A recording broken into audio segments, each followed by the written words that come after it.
ঈদের আগে আরও দুই একটা মার্কেট পাবে জিদ্দা হালাকা। এদিক থেকে পাচ্ছেন তরমুজগুলো নামতেছে আস্তে আস্তে গাড়ি থেকে।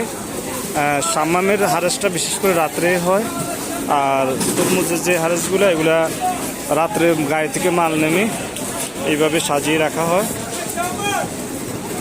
ওই পাশে কালো আছে, এখন সাদাগুলো নামানো হচ্ছে। বড় ছোট মাল মিলিয়ে মূলত এখন রেট একটু বেশি, এদের পর আবার দাম কিছুটা কমে যাবে।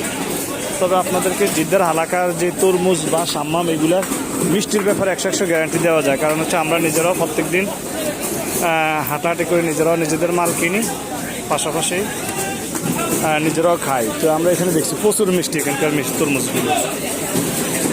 আপনারা যে কোনো কোয়ালিটির তরমুজ চান এখান থেকে নিতে পারবেন। আমার হোয়াটসঅ্যাপ নাম্বারে আপনারা কানেক্ট করলেও আমি নিয়ে দিতে পারবো, অথবা আপনারা চাইলে এসে সরাসরি নিয়ে যেতে পারবেন। আপনারা বললে আমি রেটটা বলে দিলে আপনারা এসে নিয়ে যেতে পারবেন। এই পুরো মাঠ কিন্তু সকালে কানায় কানায় পরিপূর্ণ হয়ে যাবে। এখন খালি দেখা যাচ্ছে, ভোরে আসলে কিন্তু একটা জায়গাও খালি থাকবে না। গাড়ি থেকে আস্তে আস্তে মালগুলো নামতেছে। এখন ঈদের আগের মুহূর্ত তো, এখন মাল কিছুটা কম নামবে, ঈদের পরে দিয়ে আবার প্রচুর মাল চলে আসবে।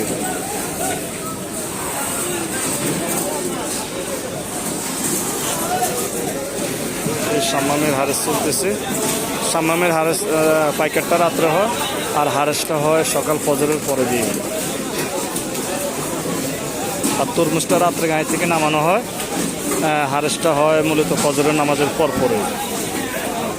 আপনার কেউ যদি আসতে চান, তাহলে দূর থেকে যদি কেউ আসতে চান তাহলে আমার সাথে যোগাযোগ করলে প্রয়োজনে হালাকার পাশে আমার বাসা আছে, আমার বাসা থাকতে পারবেন, থেকে আপনাদের পছন্দের মালগুলো নিয়ে যেতে পারবেন। অথবা যদি সাম্মাম লাগে, সাম্মামের অর্ডারটা আমাকে দিয়ে দিলে আমি পছন্দ অনুযায়ী দাম অনুযায়ী আপনাদের জন্য মাত্রা ওইভাবে রেখে দিতে পারবো।